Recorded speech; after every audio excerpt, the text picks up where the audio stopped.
So, there's a lot of stigma when it comes to autism, a lot of assumptions about what it's like, how to spot an autistic, and the ostracization of anyone who shows autistic traits. You've probably already heard that autism is a spectrum, which is true, but a lot of people seem to have misinterpreted that and thinks there's more autistic people and less autistic people. Or if you want to be more fancy schmancy, low functioning autism and high functioning autism. I know there's a lot of people that aren't really aware of why these terms are problematic, especially within the autistic community itself, and I get it. I used to think that it was just descriptive words, but when you think of it, the connotations are really bad. What do you think about when you hear low functioning versus high functioning? One sounds bad and the other sounds good. Identifying with the high functioning label is pretty much the neurodivergent equivalent of I'm not one of those autistic, I'm a good autistic. But that's not even the main beef I have with those labels. The problem is that it implies that autism is on a scale when it's literally a spectrum. It's autism spectrum disorder, not autism scale disorder. Hello? This belief is harmful to all of us because it raises the struggles of those of us that doesn't seem autistic. Imagine me putting the biggest air quotations around that. What's really sinister about the assumptions of what autism should look like is that it's used as a compliment. It's complimenting your ability to adhere to social expectations. I'm not proud to admit it, but when I was younger, I felt good when people told me that I didn't seem autistic. And can you really blame me when we're constantly bombarded with the message that autism is something bad? Everything that makes us who we are is frowned upon. Our stimming is worthy of ridicule from our fellow peers. Our often rusty social skills makes it more difficult getting friends. And our special interest that we love to engage with every single opportunity we get is considered cringe. In online circles and in real life, autism was a synonym for stupid and was often used interchangeably with the R slur. When you grow up in a culture that's constantly portraying autistic traits as undesirable and the word itself is associated with stupidity, you can't really help but be ashamed of who you are. I still struggle with the internalized hatred from time to time. But then I came to the realization that I'm my own person that just so happens to be autistic. Just like a neurotypical person just so happens to be neurotypical. I come with struggles that maybe a neurotypical person might not have, and that doesn't make me bad or broken or wrong. All it means is that I need tools to overcome it and live my life to its fullest potential. But that's not how people around me see it. They see it as a certain number of bad traits and not a different way to perceive and navigate the world. After some time of being completely sick of hearing autism this and autism that, and I've gathered up the courage while talking to certain acquaintances, I responded by asking them, "Oh, did you know that I'm autistic?" The next time they used it as an insult. Was that antisocial of me? Absolutely. I knowingly created a really uncomfortable atmosphere, but what am I to do when me and people like me have been used as doormats throughout our entire lives? You know, I can take it most of the time because they think I'm on their team or whatever. But I've been in situations when there's someone in the room that everyone knows is autistic and is displaying autistic traits in public, like visibly stimming, which people make fun of behind their back, by the way. When someone uses autism as an insult in the same room as them, I wish I could show my support and tell them that they have no idea what they're talking about. But how do I even start that conversation? Especially when the people around you don't even know that you're autistic. So yeah, I think they deserve being confronted with the reality that they shouldn't be making fun of a disorder after assuming that everyone in the room are neurotypical. Not that you should be making fun of autism even if everyone in the room are neurotypical. Because even though you'd like to believe it's just a word you use to describe something stupid, it says a lot about the way you view autistic individuals. Now they have to awkwardly justify and explain what they really meant. They didn't really know I was autistic. I don't seem autistic. No, they meant the other autistics. You know, the stereotype, like CS character music. Yes, because it's totally okay to ridicule those people that are openly autistic. It's almost as if they're okay with people being neurodivergent as long as they don't act neurodivergent. The more obvious problem about this is that they think autistic people that struggle more with social interactions, openly stims, and generally speaking stands out are worthy of ridicule according to them. No justification for that sort of behavior, really. However, this way of thinking is also really harmful to people like me. If you don't see that I'm autistic, then it's almost as if I'm not autistic, right? Out of sight, out of mind. Yes, from the outside I look functional, but what you don't see is all the energy I used to put up that front. It works for a time, but I got through school on borrowed energy, and after graduation I was completely deflated. All because I never got the help I needed. Why is that? Once again, I didn't seem autistic. I learned to do this little thing called masking. Interactions, facial expressions, and socialization that comes naturally to a neurotypical person, I have to do manually. All we want to do is blend in. I've always been unique and a bit quirky, like a lot of neurodivergent people, but I still seemed like a functional person. I knew if I didn't, I would risk social isolation. But what also comes with the illusion of normalcy is the expectation that I'm just as capable as my neurotypical counterpart. Which I am, but only under the right circumstances. My teacher gave me a text and then asked me a question to check if I read it and understood. I couldn't answer. Not because I didn't read it or didn't understand it, but because to me every single detail is equally important and I don't know how to filter things out to give you one comprehensive answer. Instead, I'm gonna exhaust myself formulating an answer that is so detailed and over the top. This only fed my teacher's belief that I'm a very capable student that doesn't need help, when in reality I was having depressive episodes because I was convinced that my value as a person and my entire future depended on my grades, so this work wasn't balanced out with rest and other enjoyable experiences. It was just work, work, work, because no one took control and gave me a moment to relax. It's almost ironic how I thought I would be a loser without a future if I didn't get perfect grades. Because now I'm a loser without a future because I worked constantly for my grades. I've experienced a major burnout and my stress levels are constantly flirting with the panic attacks, so it doesn't take much to just completely break me. I'm very fragile. I'm tough, but extremely fragile. Just the sound of someone clearing their throat or coughing can ruin my day. My sensory issues are my biggest struggle. When I was around 8, my mum would send my grandma over before I went to school to check that I didn't wear the same socks for a week straight because I despised just how crunchy socks got after washing them.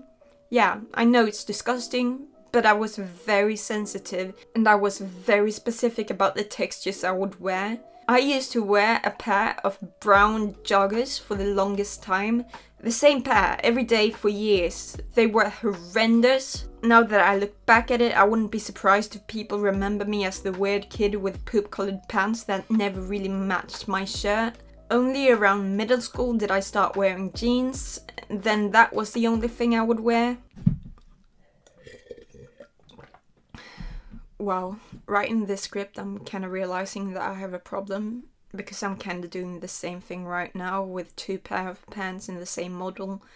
But we're in quarantine, so who's gonna stop me?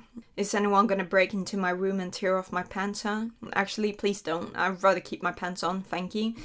Point being that my senses are heightened or reduced. Like, my ability to register pain is extremely whack, for real. I've broken my arms 3 times and like 2 times days went by without me being taken to the hospital because I didn't make a big deal out of the pain, so my parents assumed that it couldn't be that serious. Luckily enough, they learned by the 3rd time that it's better to take me to the doctor rather than make the same mistake again. Honestly, high pain tolerance is probably the only good thing that come out of me having sensory issues. It's still bad because I forget to treat my wounds and I need people to point out that something is infected, but it's still better than my problem with certain noises. The sound of someone clearing their throat and the sound of someone with a runny nose is the absolute worst. I can't even begin to describe just how intense it is to hear it. It's like a wave of anger, sadness and panic washing over you all at the same time, made even worse with the guilt of knowing that the person isn't doing anything wrong and the people around you wouldn't understand your anxiousness and possibly even judge you for it.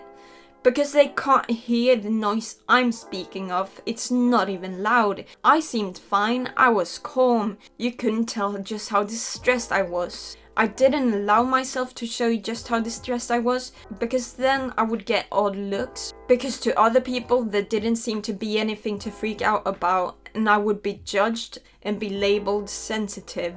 You just can't win, because if you show signs of distress they tell you to stop. They get annoyed with your stimming, which is the only way for you to somewhat release all of those negative emotions. Yet, if you don't show any signs of distress, they won't make any accommodations because you seem fine, so you just kind of have to deal with it. Every day I went to school and sat in a classroom full of people who would clear their throats every 5 minutes, and every time I was filled with the most intense feelings of irritation and sadness that are completely indescribable.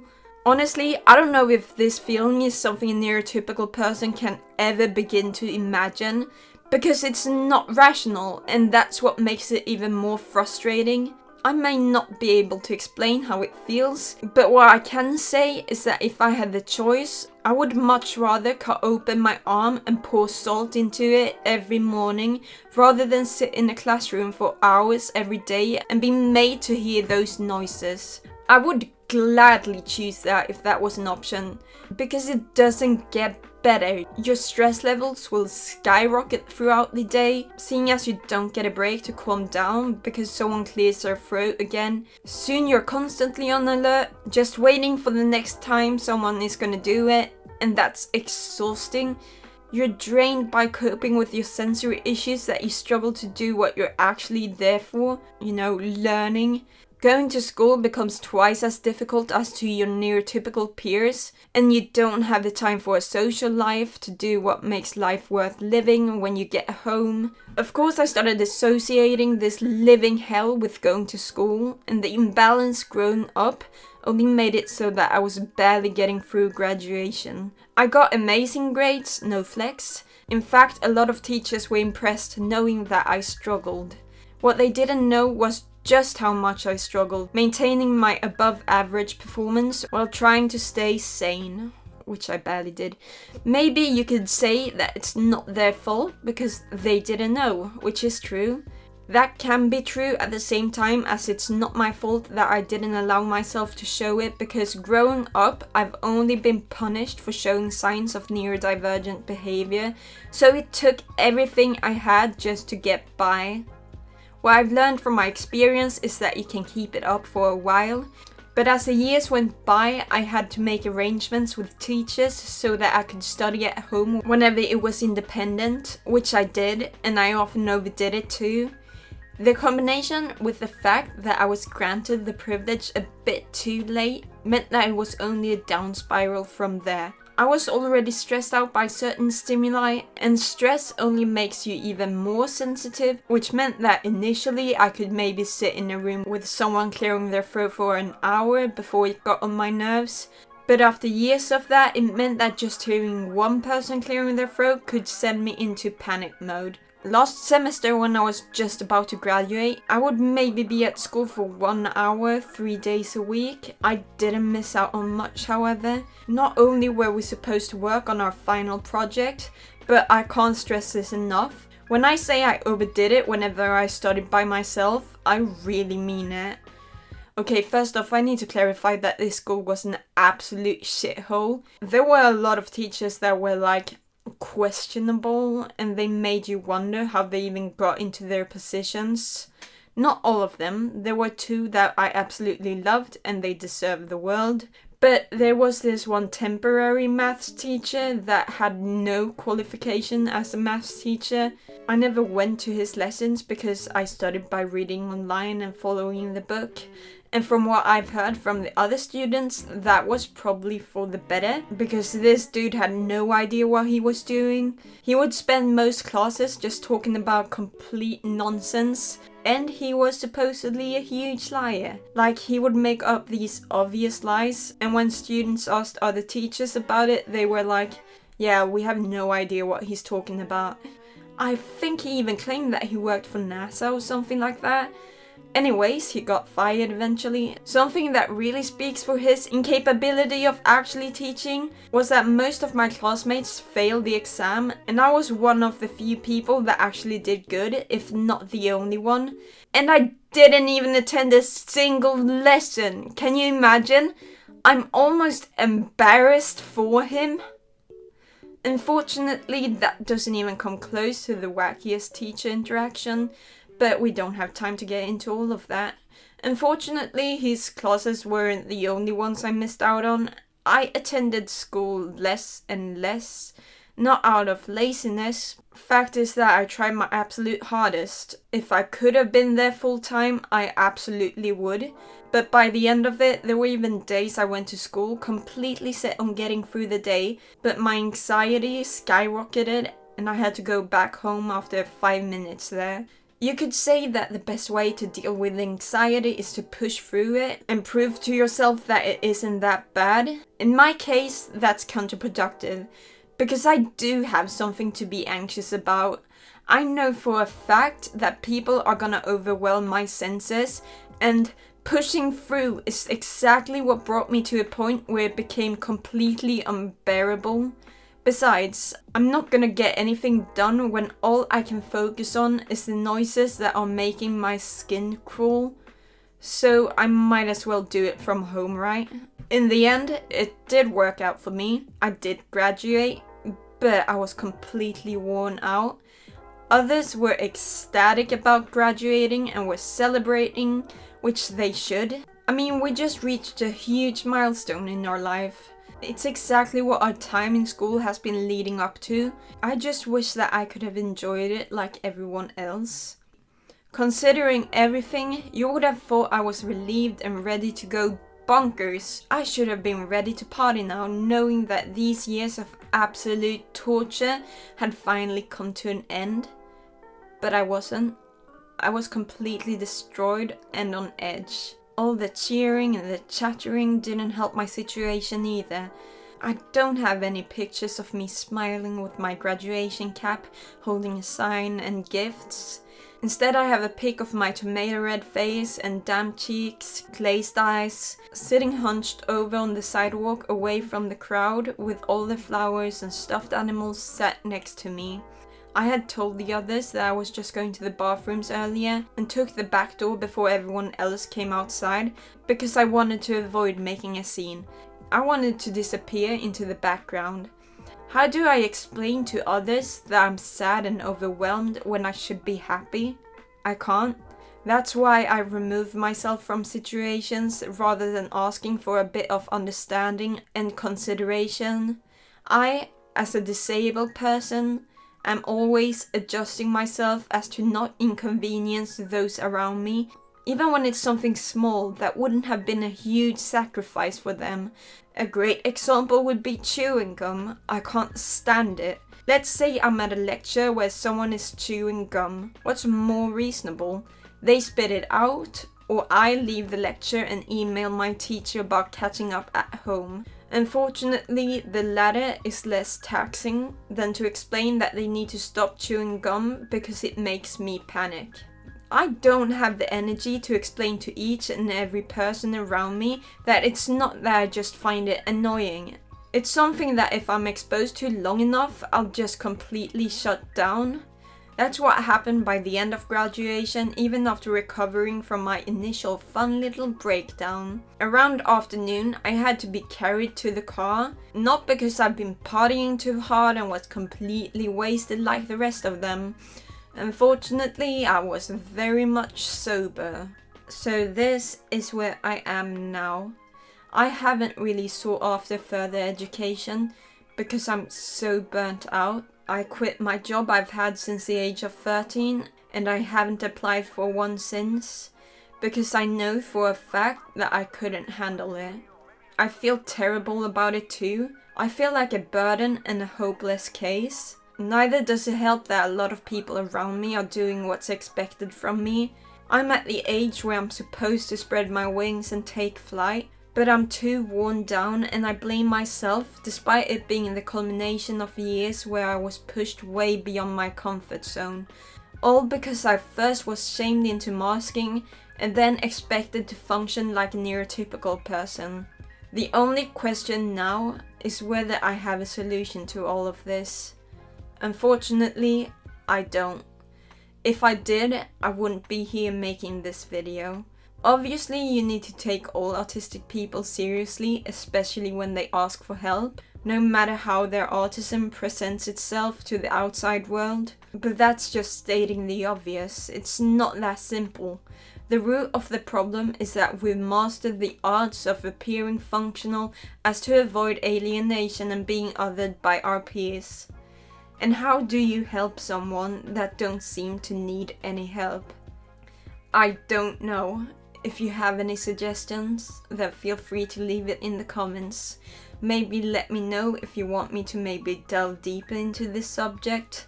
As always, like this video if you enjoyed it, subscribe if you want to see more of my content, follow me on Twitter @Muggen, link in description. Take care, stay hydrated, I love you, and I'll see you in the next video, hopefully.